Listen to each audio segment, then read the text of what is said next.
Bonsoir tout le monde, comme vous l'avez vu dans le titre, le thème de ce soir ce sera les meme coins. Alors on va voir pas mal de banalités, mais au fond on verra si c'est bon signe ou pas ce qu'il est en train de se passer sur le marché. Je vous ai préparé aussi 2-3 petits sujets sur la DeFi, mais comme toujours on commence par les news du jour. Première petite news pour les chasseurs d'airdrop, c'est pas la première fois que je vous en parle, mais il y a un bridge qui s'appelle Mason qui vous permet d'échanger des cryptos d'une blockchain à une autre, parfois avec aucun frais, donc c'est imbattable en fait comme bridge. Et là depuis peu ils ont lancé un programme de liquidity providing, donc en gros un programme auquel vous allez pouvoir apporter des liquidités pour avoir des intérêts. On peut faire ça sur la plupart des bridges. Là c'est un fonctionnement très pair à pair, puisqu'il va falloir remplir un petit formulaire et ensuite aller sur leur Discord.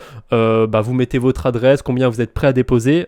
Attention, je vous préviens, il faut mettre au moins $1000 minimum, mais si vous pouvez vous permettre de les mettre, il y a quand même un truc qui est intéressant dans ce qui est écrit, c'est ça, c'est que les rewards qui ne sont pas réclamés seront convertis dans des tokens quand Mason aura lancé son propre token. Donc ça ne veut pas dire qu'il y aura un airdrop ou quoi que ce soit, mais en tout cas ils ont bien envie de lancer leur propre token. Alors airdrop, pas airdrop, je sais pas. En tout cas, peu importe, que ça vous rende éligible ou pas d'utiliser ce bridge, c'est vachement intéressant de l'utiliser. Donc à mettre de côté, voilà, n'hésitez pas, c'est pas la première fois que j'en parle. Plus ou moins bad news, Level Finance, donc c'est un fork de GMX sur la Binance Smart Chain qui s'est fait hacker entre guillemets au niveau, alors ça c'est assez ironique, c'est au niveau du smart contract de parrainage. Alors j'ai tendance à dire que quand il y a du parrainage sur la DeFi, c'est nul, c'est tout pourri. Là pour le coup c'est pas mal, c'est la première fois que je vois un protocole de la DeFi se faire hacker à cet endroit là. Alors on va pas expliquer, rentrer dans les détails techniques comment ça s'est passé, mais en tout cas Level Finance, dès qu'ils ont annoncé ça, ils avaient dit que c'était ok, que ça allait être en gros qu'il y a que le lien, enfin le parrainage qui a été affecté, mais que tout le reste à côté sur le protocole ça n'a pas été affecté.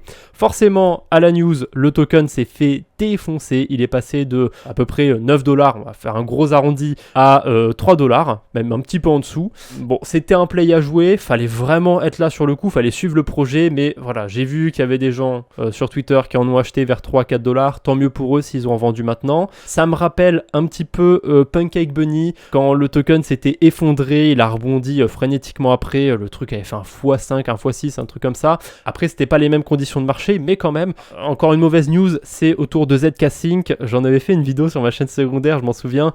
C'est le premier scam qu'il y a eu sur ZK Sync. Alors premier, je sais pas, mais en tout cas un des plus gros pour l'instant, puisque il y a eu un rug pull de $2 millions, donc les développeurs se sont barrés avec les sous-sous. Aucune nouvelle depuis le 26 avril, c'est clairement un gros rug pull, des familles sont parties avec la caisse. Nouvelle un petit peu plus positive, toujours autour de ZK Sync, c'est Layer 0 qui se déploie sur ZK Sync. Alors Layer 0 c'est une technologie qu'on voit pas vraiment en fait quand on l'utilise. Pour synthétiser très rapidement, Layer 0, ça, je trouve, en tout cas c'est ma définition, ça révolutionne entre guillemets le bridge, puisqu'on va plus avoir besoin de mettre des cryptos d'un côté et des cryptos de l'autre en fait, dans des pools de liquidités qui à tout moment peuvent se faire hacker. Layer 0 ils se servent d'oracle, etc. pour voir le prix d'une crypto, etc. Enfin c'est très nouveau. Voilà. La First Republic Bank la semaine dernière qui s'était écroulée, on pourrait croire que c'est un gros shitcoin, mais non, c'est encore une banque américaine. Alors on en a vu passer plusieurs, la Silicon Valley Bank, il y a Silvergate, la First Republic Bank. Alors depuis quelques semaines ça sentait pas bon autour de cette banque. Je me souviens qu'il y avait eu des bankruns physiques, genre des gens qui ont été à leur banque pour récupérer les sous-sous. Heureusement ou pas, je sais pas trop, ils ont fini par être rachetés par JP Morgan juste avant son implosion. Enfin voilà, c'était tombé tellement bas, c'était pas ouf pour eux. La situation des banques américaines en ce moment est pas ouf. Pas toutes évidemment, puisque voilà, JP Morgan ils peuvent se permettre d'en racheter une, donc c'est que pour eux ça va plutôt bien, mais voilà, on a vu quand même pas mal de banques américaines tomber ces dernières semaines, voire ces derniers mois. Ça continue. Et c'est pas fini évidemment, puisque ce matin, j'ai vu passer aussi cette news, 2 banques US qui chutent à l'ouverture des marchés. Donc on a PacWest et Western Alliance. C'est des banques régionales, c'est pas des énormes banques, c'est pas des JP Morgan, etc. Mais quand même, en plus pour les gens qui ont des actions comme ça ou qui ont des sous placés dans ce genre de banque, c'est pas le genre de news qui font plaisir. On est d'accord. Et d'ailleurs, suite à ça, on va aller vite fait sur le graphique du Bitcoin. Suite à cette news, Bitcoin a pump. Et c'est ce que je vous disais vite fait en tout début de live, c'est que Bitcoin, il prend un petit peu son rôle de valeur refuge dès qu'on voit des mauvaises news comme ça. Bah pareil, hein, Silvergate, etc. Enfin, à chaque fois qu'il y a eu des banques qui faisaient faillite, Bitcoin a pump. C'est pas les premiers mouvements assez, dramatiques qu'il y a comme ça autour de la finance traditionnelle, et pour autant c'est pas toujours que Bitcoin pumpait, suivait, enfin vraiment avait son rôle de valeur refuge. Évidemment Bitcoin a pump, l'or a pump. Est-ce que c'est manipulé? Est-ce que Bitcoin c'est vraiment une valeur refuge? Je ne sais pas, on verra bien. Rabi Wallet qui continue d'évoluer, de se mettre à jour. Maintenant, vous avez une petite protection quand vous vous connectez à un protocole. C'est sympa. Là, au moins, ça vous évite d'être sur un faux protocole. Parce que, typiquement, si vous êtes sur un gros protocole, genre un PancakeSwap, un AAV, vous allez avoir D-Bank qui va vous dire que, ok, c'est vérifié par tel truc, Coinbase, Token Pocket. Donc, vous voyez, il me dit que c'est bon, DeFi Lama, check, D-Bank, check, Etherscan, check, Token Pocket, check. Voilà. A priori, je me connecte sur un bon protocole puisqu'il est listé sur tous ces sites. Donc c'est super, je peux me connecter sans risque. On va en reparler. Récemment, il y a encore eu des cas de faux protocoles. Et ça justement, c'est un petit outil tout bête qui peut vous protéger. Parce que quand vous allez sur un truc, un faux protocole, généralement, il va pas être listé sur une quelconque plateforme et du coup, il va vous afficher directement danger. Attention cependant, des tout petits protocoles DeFi qui sont pour autant, qui sont très bien, très respectables, s'ils sont très récents, vous pouvez quand même vous faire avoir. Plus de 4 millions de dollars dérobés grâce à des annonces de phishing de Google. Je crois que c'est la semaine dernière qu'on en a parlé. Avant, c'était plus avec des trucs comme PancakeSwap, AAV. Il y a des gens qui, comme c'est open source, reprenaient le code, faisaient un faux site et ensuite sponsorisaient le faux site pour apparaître dans les premiers résultats. Donc là, c'est ce qu'on peut voir par exemple, un faux Lido, lido.is, un faux zapper. Voilà, web zapper file, n'importe quoi. Donc évidemment, ne cliquez pas sur des liens sponsorisés, mais ça c'est pas propre qu'aux crypto, hein. C'est en général éviter quand même les liens sponsorisés. Maintenant, les proof of reserve d'OKX fonctionnent grâce au zero knowledge. Alors ça pareil, vous en entendez parler avec Zk-Sync, etc. Honnêtement, je savais pas trop que cette technologie en particulier pouvait aider une plateforme à faire des preuves de réserve, de prouver qu'ils avaient bien du Bitcoin, des Ethers, etc. dans leur portefeuille. Tant mieux, j'ai envie de vous dire. Une application de plus à cette technologie, pourquoi pas. En parlant de plateforme centralisée, CZ Binance qui lance un petit pic un petit peu aux instituts traditionnels. We work on Sundays, nous travaillons le dimanche et justement le dimanche ils avaient lancé le launch pool du SUI. C'est l'autre projet qui a été développé par des anciens de Facebook, ceux qui avaient travaillé sur Libra, etc., si je dis pas de bêtises. Donc il y a Aptos déjà qui est sorti, là il y a SUI, il y a énormément de gens a priori qui se lancent sur le launch pool. Il y a Justin Sun qui avait mis des TUSD, ça avait pas plu à Binance, etc., il s'est excusé, il y avait une petite histoire assez rigolote par rapport à ça. Qu'est-ce que j'ai mis d'autre? Voilà, je vous ai parlé de MetaMask, la dernière fois je vous en avais parlé de ça.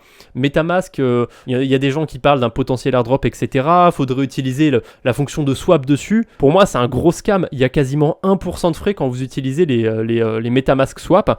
1% que vous ne payerez pas si vous passez par n'importe quel autre projet. Il y a sûrement mieux en plus que MetaMask. Je suis même pas sûr que ce soit mieux que DeFi Lama ou que Rabi, parce que Rabi, ils ont aussi un agrégateur. Bref, quelqu'un a échangé 2 millions de dollars de PP contre 1,7 million de dollars d'Ethereum, donc il a perdu 300 000 dollars. Alors, attention, PP, si je dis pas de bêtises, c'est une crypto déflationniste, donc dans tous les cas, quand on en échange sur la blockchain, on en perd un truc comme 10 ou 15%, donc c'est normal, mais en plus de ça, il perd 1% en plus parce qu'il a utilisé MetaMask, ça c'est pas bien, ça on évite. Sur un swap, aller à 20 balles, c'est pas très grave, je vais pas vous en vouloir si vous avez utilisé MetaMask, mais sur un swap à 2 millions, 1% c'est quand même 20 000 balles. Petite comparaison entre les joueurs actifs sur Minecraft et sur Alien Worlds. Alors, Alien Worlds, j'avais vu des stats passer récemment. A priori, c'est le jeu blockchain NFT avec le plus de joueurs. Minecraft, je suis pas convaincu que ce soit le jeu avec le plus de joueurs, mais c'est quand même un bon point de comparaison, je pense. Alors, les jeux en soi, ils sont totalement différent. Minecraft, c'est sympa, j'aime bien y jouer, j'aime bien faire des survies dessus. Alien Worlds, j'avais testé en 2021, il y a un petit moment, c'est nul. Franchement, on s'ennuie. Ouais, c'est super, on peut gagner des tokens et tout, machin truc, mais qu'est-ce qu'on se fait chier? Qu'est-ce qu'on se fait chier sur Alien Worlds? Déjà, je trouve ça pas mal qu'il y ait 2% des joueurs de Minecraft sur ce jeu. Pourquoi pas? Après, qu'est-ce que ça veut dire cette stat? Elle est sortie un petit peu de nulle part. Est-ce que c'est comparable? Je sais pas trop, mais voilà, pour l'instant, c'est pour vous montrer un petit peu le poids des NFT dans le monde des jeux vidéo. Enfin, c'est que dalle. Et je suis pas convaincu des NFT dans les jeux vidéo. Ubisoft, ils avaient lancé toute une collection de NFT, ça a bidé comme tout. Alors, on a des projets comme Ultra qui peuvent apporter une vraie utilité aux NFT, dans le sens où les jeux auront une forme de NFT, donc on pourra les revendre, etc.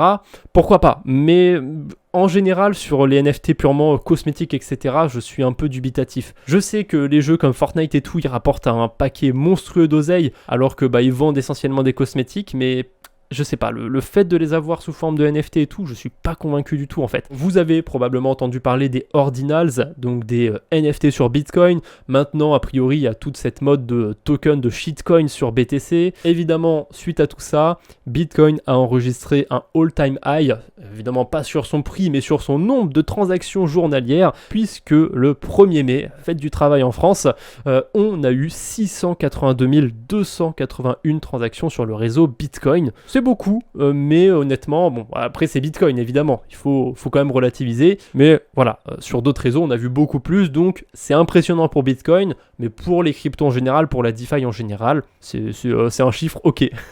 Petit big up à un petit outil sympathique pour la finance centralisée. Alors pour l'instant c'est vraiment une bêta, va falloir attendre avant que ce soit très puissant on va dire comme outil, mais c'est des Français qui sont dessus, ça me fait plaisir d'en parler un petit peu, mais ça s'appelle CD Store, donc voilà, le site c'est cd.store et je l'ai installé, la petite extension pour vous montrer. Il y a un mode démo justement, comme ça je vais pouvoir vous montrer. En fait c'est une extension sur laquelle vous allez pouvoir connecter vos plateformes centralisées, donc c'est comme pour ceux qui ont des bots de trading etc, c'est avec les clés API, donc globalement si vous voulez juste qu'il y ait un suivi et que l'extension ne puisse pas faire des transactions sur vos comptes centralisés, c'est totalement possible. Vous pouvez juste prendre une clé API de lecture, donc qui vont juste vous permettre de tout voir au même endroit. Et en fait, voilà, c'est ce que je peux avoir sur la démo. Évidemment, c'est pas mon argent, c'est une démo, mais ça vous permet du coup d'avoir un endroit centralisé où vous avez toutes vos cryptos sur toutes les plateformes centralisées. Alors, pour être honnête avec vous, j'ai essayé de mettre mon compte Binance. Le souci, c'est que moi sur Binance, j'ai mes BNB qui sont dans le vault, j'ai quelques cryptos qui sont sur Earn, et pour l'instant, on peut pas encore les voir, donc le gars un des gars qui est dessus m'a dit que c'était dans les tuyaux, qu'il bossait là-dessus, donc voilà, bientôt on pourra voir aussi ce qu'on a sur Binance Earn. J'ai pas été voir pour ce qui était des autres plateformes centralisées. À l'avenir, ils vont lancer un autre produit, CD Link si je me trompe pas, qui va permettre d'avoir aussi un suivi DeFi, donc vous allez pouvoir tout retrouver sous la même interface. C'est pas pour tout de suite bien évidemment, mais CeFi, DeFi, tout au même endroit, parce que certes, je fais un contenu DeFi, etc. sur ma chaîne, sur les lives, mais je sais qu'il y a beaucoup de monde qui sont sur la finance centralisée. Ce genre de produit, ce genre d'outils plutôt, parce que c'est pour l'instant c'est gratuit, il n'y a pas de monétisation quoi que ce soit, je pense que ça peut être pratique pour pas mal de monde. Un petit thread de Esprit Cryptique qui nous dit: quelle joie cette narrative memecoin où une partie du crypto Twitter en profite pour créer shield des shitcoins avec 10K liquidité pour mieux dump sur leur communauté. On mérite d'aller à zéro. Vraiment. Histoire que ce soit clair, on mérite d'aller à zéro est évidemment une phrase généraliste que j'utilise pour souligner l'absurde de ce marché et ses excès. Non, tout ne mérite pas d'aller à zéro. Voilà. Je trouve que ça ouvre bien la parenthèse sur ce qu'on va voir pour ce soir, même si on l'a déjà un petit peu vu, je vous ai parlé un petit peu du PP, on va pas trop revenir dessus, vous avez vu ce qui s'est passé, le truc a fait littéralement 1 x 1000, ça arrive de temps en temps. On a aussi le AI Doge, alors lui c'est plus rigolo parce que c'était sous forme d'airdrop, je vous en ai parlé aussi, c'était il y a 2 semaines carrément que je vous en ai parlé, je m'y attendais pas, le truc a pump, mais c'est assez impressionnant. Alors, au moment de l'airdrop, on était par là à peu près à 1000, c'est pas des satoshi, mais on va dire à 1000 satoshi, et il est monté à plus de 11 000, quasiment 12 000, donc 1 x 12 à peu près au moment où je vous en ai parlé. Allez, au pire, on va dire qu'il était à 2000 et il est monté à 12 000, donc 1 x 6 potentiel. Alors, il aurait fallu le vendre au top, évidemment, c'est impossible, mais actuellement, il est à peu près à x4, et c'est jusqu'au 15 mai, donc ouais, c'est toujours réclamable. Là, l'airdrop, il vaut facile 100 balles, je crois, hein, peut-être 80-100 balles. Pour l'avoir, évidemment, il y a un prérequis. Il faut que vous ayez touché l'airdrop d'Arbitrum. Aussi simple que ça. Vous avez l'airdrop d'Arbitrum, vous êtes éligible à celui-là. Ensuite, il y en a eu un autre, c'était le Arbshib.io. Tac. Vous avez jusque quand pour le réclamer, lui? Jusqu'au 20 mai 2023. 149 millions de dollars de market cap et on est à un peu plus de la moitié de son ATH. Donc, il a atteint 250 millions de market cap à peu près. Hein. C'est assez impressionnant. Pour un truc qui a été airdroppé qui venait de zéro. Je vais mettre en grand, juste pour que ce soit clair, hein, 250 millions de dollars de market cap. On va faire un petit exercice, on va aller sur CoinGecko et on va aller tout simplement au top 100. C'est quand même pas dégueu parce que le top 100, pour y rentrer, c'est 445 millions de dollars. Voilà, il est 236e. Arb Doge AI 236e. Alors que c'est un truc qui s'est lancé sur rien. Et si on regarde sa valeur actuelle, 136 millions, il y avait écrit sur CoinGecko. Si on compare par rapport au Arbitrum, il est où le Arbitrum? Il est là. Vous voyez, 1,7 milliard. Ça veut dire que grosso merdo, ce shitcoin, il vaut 1/10 d'Arbitrum. C'est quand même assez abusé. Et c'est même pas le pire. Le token de PP est dans le top 100 si je dis pas de bêtises. Attendez, on va essayer de le chercher. Oui, il est top 93. 500 millions de market cap. C'est rarement bon signe quand on a une telle euphorie autour des shitcoins. Généralement, quand on a des phases de hausse sur le marché crypto, il y a des phases. Et depuis à peu près le début, c'est les mêmes phases. On a Bitcoin qui va avoir tendance à pump. Ensuite, les projets un peu solides qui sont sur le marché crypto. Donc on cite souvent Ethereum, mais avant qu'Ethereum existait, c'était déjà le cas avec XRP par exemple et LTC, ou Bitcoin Cash aussi probablement. Enfin, c'était le cas sur des projets avant Ethereum. Et ensuite, pour continuer le cycle, après les gros projets, c'est les projets tout pourris, les shitcoins, la grosse masse en fait des projets qui pump.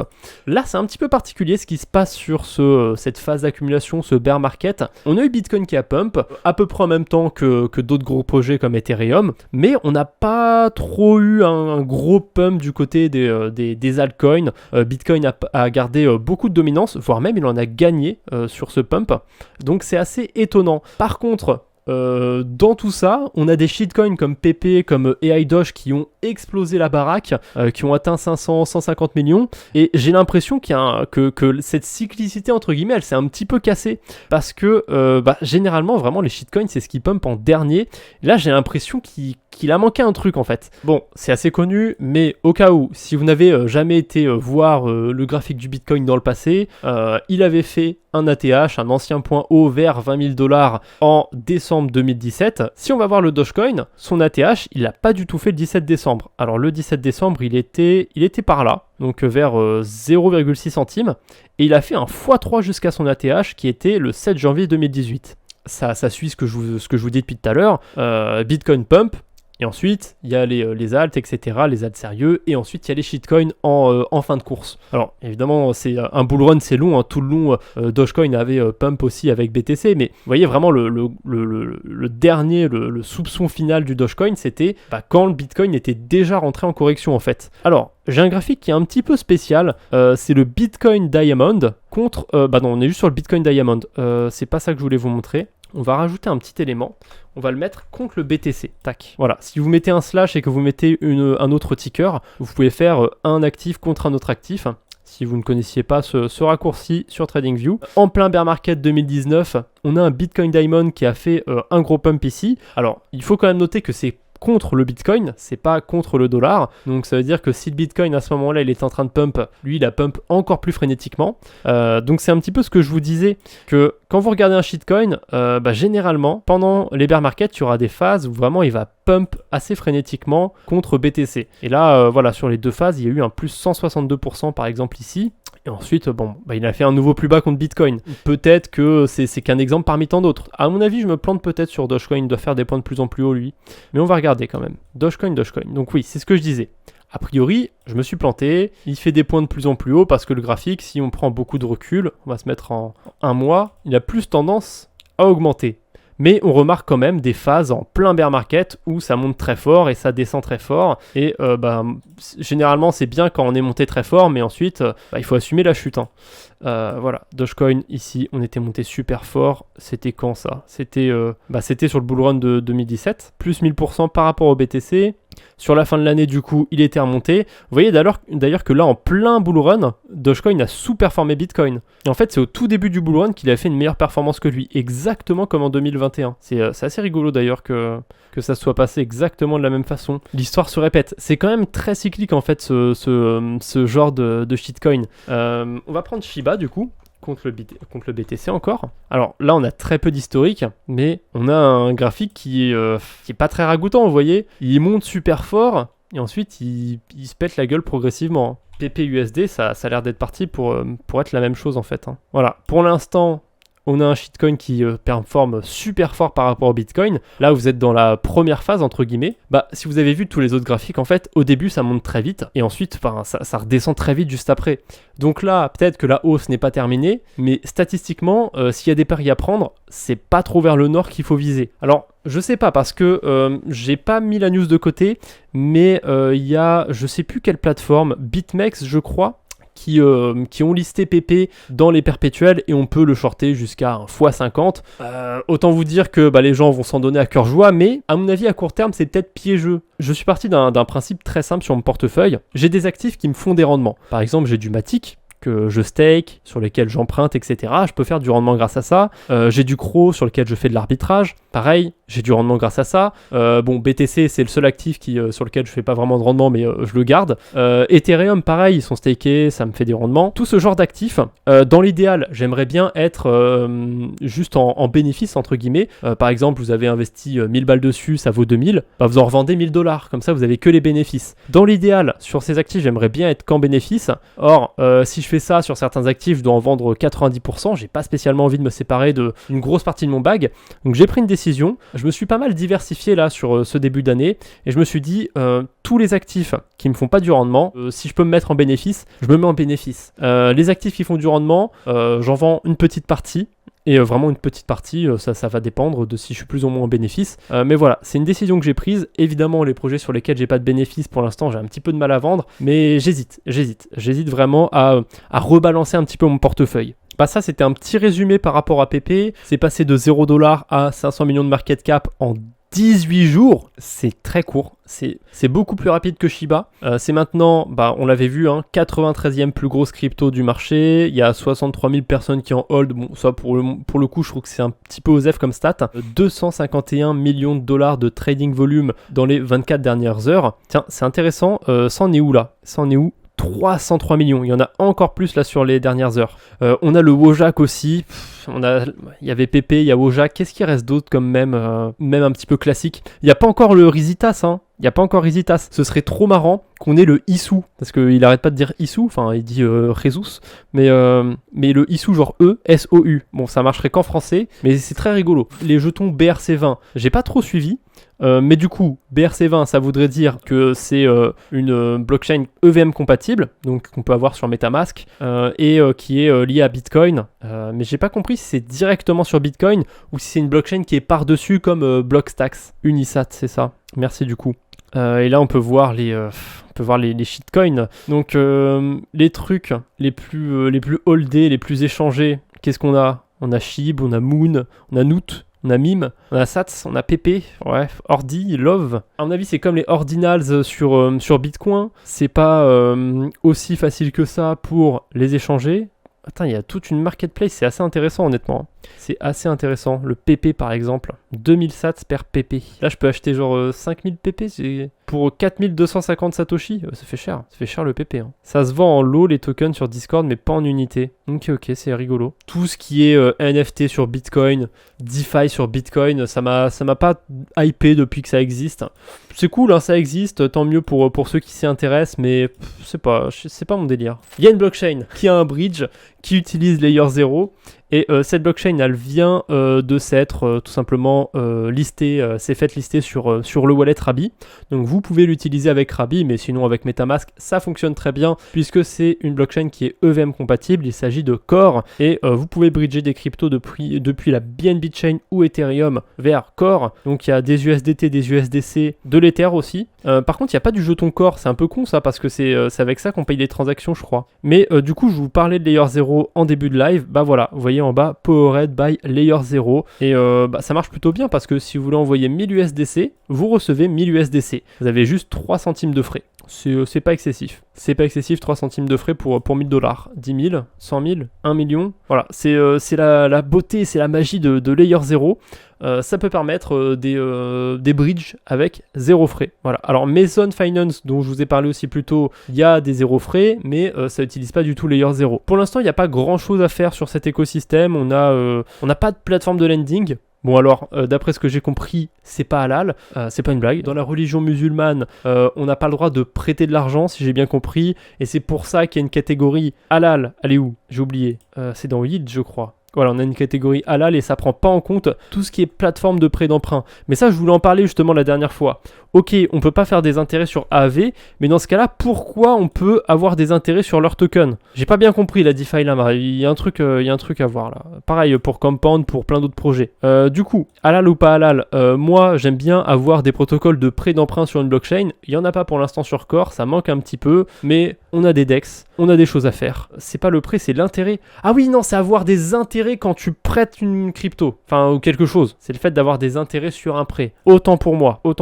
Donc on a ArcherSwap par exemple, le plus gros DEX sur cet écosystème. On a des pools de liquidité, une pool avec des stablecoins avec 24% APR, ce qui est pas dégueu, hein, parce qu'il y a beaucoup de liquidité, on n'est pas sur un truc avec 20 000 balles, et on peut bridger depuis la Binance Smart Chain. Ah, on peut acheter du Core sur Gate.io, sur OKX, sur Huobi, sur Bybit. Après, est-ce qu'on peut le retirer sur la blockchain Core? Ça, c'est une autre question. Ah, on peut sélectionner le réseau Core. Et je vois d'ailleurs que les frais de retrait, c'est 0,1 centime. Donc ça a l'air pas cher les transactions sur Core. C'est clairement un token d'AMM classico-classique hein, qui se pète la gueule. On est en 4 heures, on va se mettre en daily. C'est très classique. Après, Vélodrome, ils nous avaient pas fait la même chose. Alors, combien de temps il est resté? Ouais, ça a duré un bon mois quand même, hein. C'est pas mal. Hein. Bon, pas sûr que ce soit qu'on soit sur un projet qui va faire x100, hein. Mais peut-être que c'est pas bête de pas vendre ses intérêts, de les garder au cas où il y a un gain ou un regain d'intérêt sur cette blockchain. Donc, Shadow, peut-être qu'il est parti pour faire un truc similaire, j'en ai aucune idée, mais je parierai pas dessus honnêtement. Puis il n'y a pas de pool de stablecoin, donc c'est pas intéressant. Par contre, il y a des pools tout court. Mais ouais, faut déposer du token Shadow ou du CPT. Bon, je sais pas ce que c'est, il n'y a pas l'air d'y avoir d'intérêt, ça a pas l'air terrible. Et pour ce qui est de ArcherSwap, il y a plein d'onglets, ça a l'air d'être fourni, on va dire. On peut staker le token du protocole pour avoir du Wrapped Core. Ah, ça c'est pas mal, il y a un truc à faire.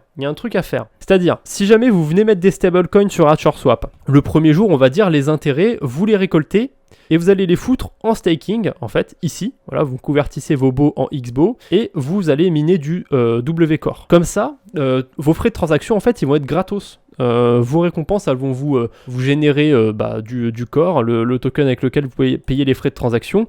Ça marche que parce qu'on est sur une blockchain avec des frais très faibles. Hein. Ça peut marcher éventuellement sur Polygon aussi, ce genre de truc. Par contre, ça se termine dans pas longtemps a priori. Hein. 1 500 000 blocs, j'en ai aucune idée. Ça dure combien de temps un bloc sur Core? Toutes les 3 secondes, ça a l'air d'être comme la Binance Smart Chain. Alors, j'ai pas envie de dire de bêtises, mais ça fait un truc comme 50 jours, 60 jours, je dirais. Ça fait 18 jours. Oh, j'étais loin.